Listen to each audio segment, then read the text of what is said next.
menderita sebagai seorang prajurit yang baik dari Kristus Yesus. Haleluya. Saudaraku, masih bersama saya Paulus Wiratno di dalam acara Making Life Better. Saya senang sekali bisa mengunjungi saudara, dan saya juga senang sekali bisa berjumpa di udara. Saya berdoa agar kiranya program Making Life Better terus bisa menjadi program yang menguatkan iman saudara dan membuat kehidupan saudara menjadi lebih baik. Saya ingin mengatakan kepada saudara-saudara, kalau saudara telah diberkati melalui program ini dan saudara ingin memberikan kesaksian, saudara bisa menulis kepada Making Life Better. Nah, sekarang sudah ada website yang baru. Saudara bisa mengunjungi website kami, yaitu www.pauluswiratno.com atau www.pauluswiratno.com. Kalau saudara ingin memberikan kesaksian, saudara bisa menuliskan di info@pauluswiratno.com. Saya ulangi lagi, info@pauluswiratno.com, atau di dalam website itu saudara langsung bisa menuliskan kesaksian saudara dan saudara bisa menjadi berkat bagi orang-orang lain. Saudaraku, kali ini masih dalam edisi Paskah. Saya ingin mengajak saudara untuk mengevaluasi sejauh mana iman kita ini kuat di dalam menghadapi tantangan dan pergumulan.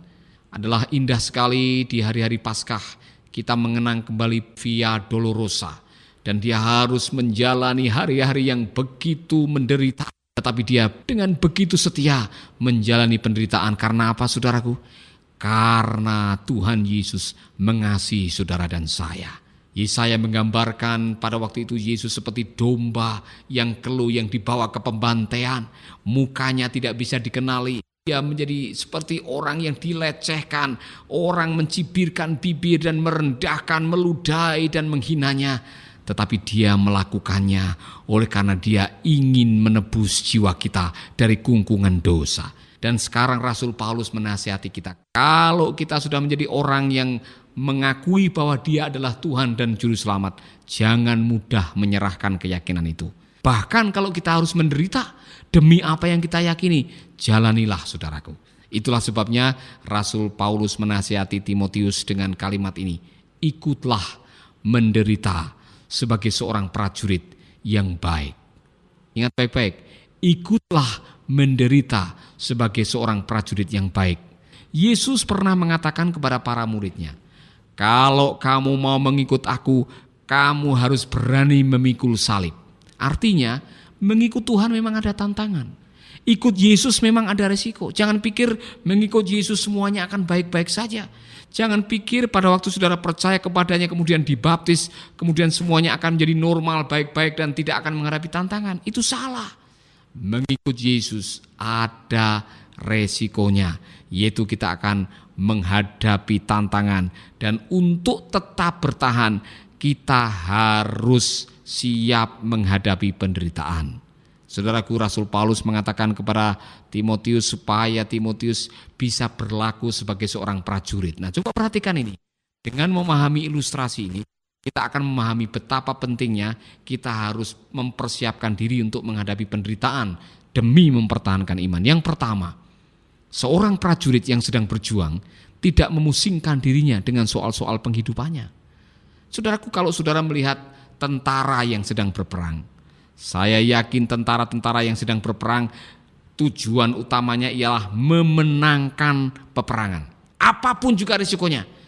Caranya bagaimana untuk bisa memenangkan peperangan? Harus mengikuti perintah komandannya. Jangan mengikuti kemauannya sendiri. Nah, coba saudara bayangkan, kalau saudara sebagai seorang tentara di medan perang sedang genting-gentingnya peperangan terjadi, kemudian saudara mikirin sapi yang ada di rumah siapa yang pelihara, handphone di rumah yang ketinggalan, kemudian memikirkan mobil di rumah siapa yang nanti akan membersihkannya. Saudara tidak konsentrasi untuk menghadapi musuh.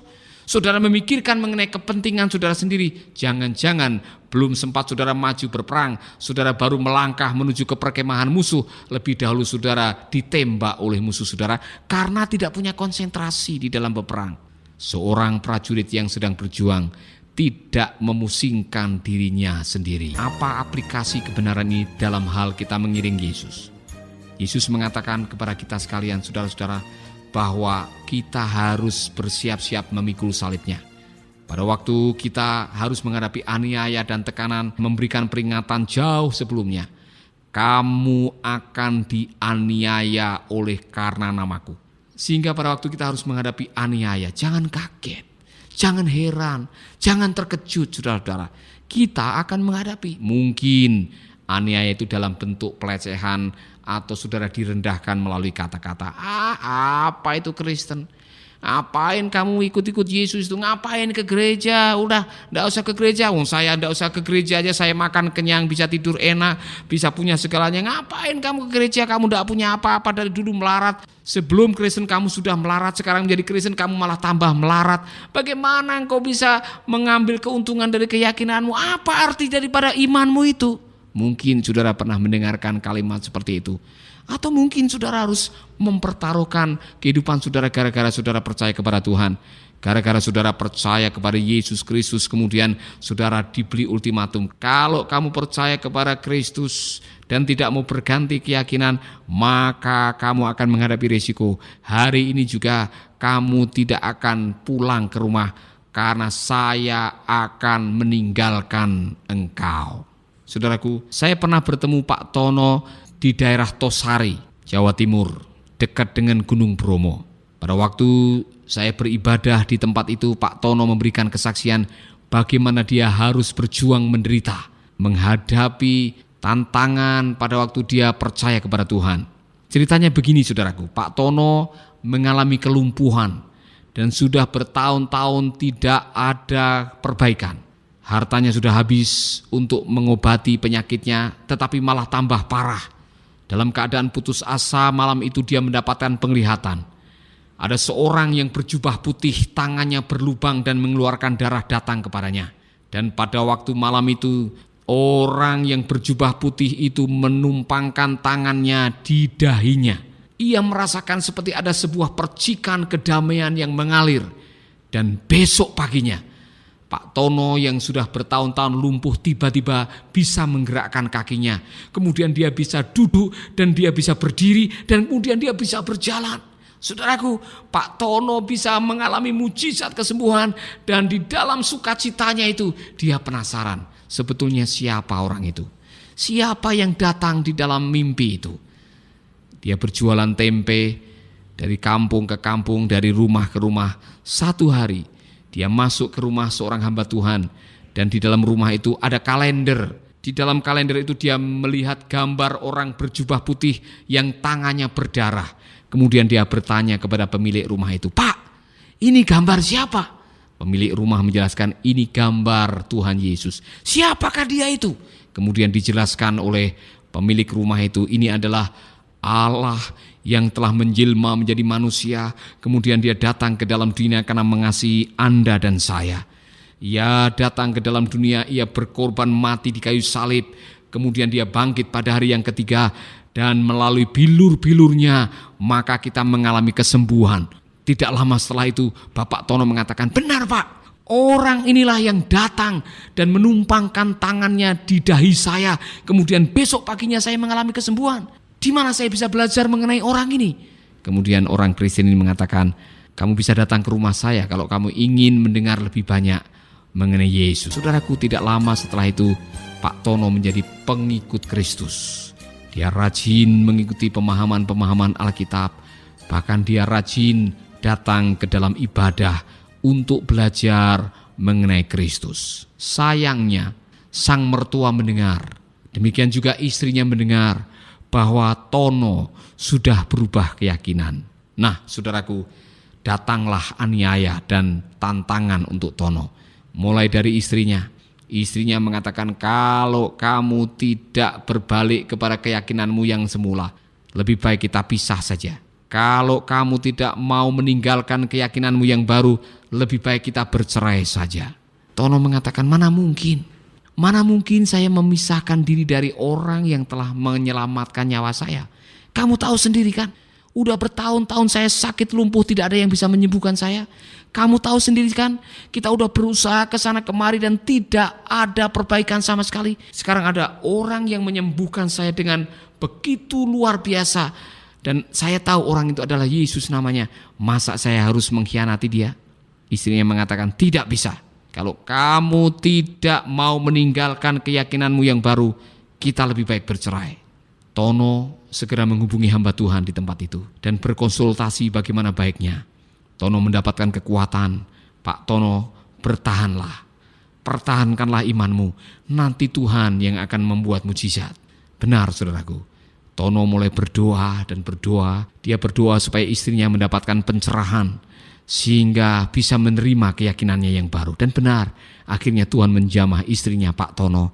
Istrinya percaya kepada Tuhan dan mengikut kepercayaannya yang baru. Nah, silakannya mertuanya mendengar. Mertuanya memberikan ultimatum, kalau kamu masih terus bertahan dengan keyakinanmu yang baru, maka semua modal yang aku pernah berikan kepadamu, aku cabut kembali. Mesin penggiling kedelai, modal untuk jualan tempe, mobil untuk antar jemput, aku ambil semua. Nah, apa yang terjadi? Tono menghadapi tantangan yang baru. Dia datang kepada hamba Tuhan dan memberikan sebuah keluhan dan minta ada konseling, ada tanggapan. Dan hamba Tuhan mengatakan, Pak Tono, dengar baik-baik. Yesus pernah mengatakan, kamu harus berani memikul salib. Kamu harus rela menderita oleh karena keyakinanmu itu. Pak Tono berdoa. Dia berdoa dan berdoa.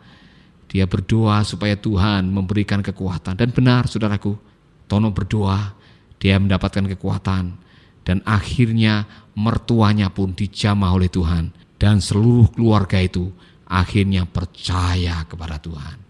Memang untuk mengalami mujizat seperti itu, Tono harus bertahan menghadapi penderitaan. Dan itulah yang dikatakan oleh Tuhan Yesus. Seorang prajurit harus benar-benar berani berjuang. Ikutlah menderita sebagai seorang prajurit yang baik daripada Kristus Yesus. Saya mau berdoa buat saudara agar kiranya saudara mendapatkan kekuatan. Sehingga pada hari ini, pada waktu saudara menjalani iman saudara dengan penuh dengan tantangan, saudara mendapatkan kekuatan. Ingat baik-baik, sebelum mereka menganiaya engkau, mereka telah menganiaya Yesus. Saudaraku, ikutlah menderita dan rasakanlah kuasanya mengalir dalam kehidupan saudara. Bapa kami di dalam surga, aku berdoa buat sahabat-sahabat kami, pendengar kami yang sedang menderita oleh karena iman mereka. Menderita oleh karena keyakinan mereka. Satu hal yang kami mohon kepadamu Tuhan, kuatkanlah iman mereka. Teguhkanlah keyakinan mereka, supaya mereka tidak bergeser dari pengharapan mereka. Tuhan Yesus, kadang-kadang secara manusia kami tidak sanggup. Itulah sebabnya sanggupkanlah mereka. Berikan urapan kekuatan setiap hari, sehingga mereka bisa menjalani kehidupan iman mereka dengan gagah dan perkasa. Oleh karena Tuhan yang menyertai mereka. Bukankah Engkau yang telah berjanji kepada mereka bahwa Engkau tidak akan pernah meninggalkan mereka ya Tuhan, dan bahwa kami akan menjadi orang-orang yang menang oleh karena Engkau selalu berada di pihak kami. Di dalam nama Yesus kami berdoa. Haleluya. Amin. Saudaraku yang dikasihi oleh Tuhan, jangan lupa dengarkanlah seri Making Life Better yang berikutnya. Oleh karena kita terus akan mendengarkan firman Tuhan yang berkaitan dengan edisi Paskah ini. Dalam rangka menyambut hari Paskah, kiranya kita akan diingatkan betapa pentingnya mengingat penderitaan Kristus. Selamat Paskah. Sahabat, Anda baru saja mendengarkan program Making Life Better. Hubungi kami di 0811 3901 144 atau 0811 3901 140. Mari dukung pelayanan Making Life Better melalui rekening BCA 66 900 30525. Sekali lagi, 66 900 30525 atas nama Paulus Wiratno. Terima kasih, Tuhan Yesus memberkati. Making life better, making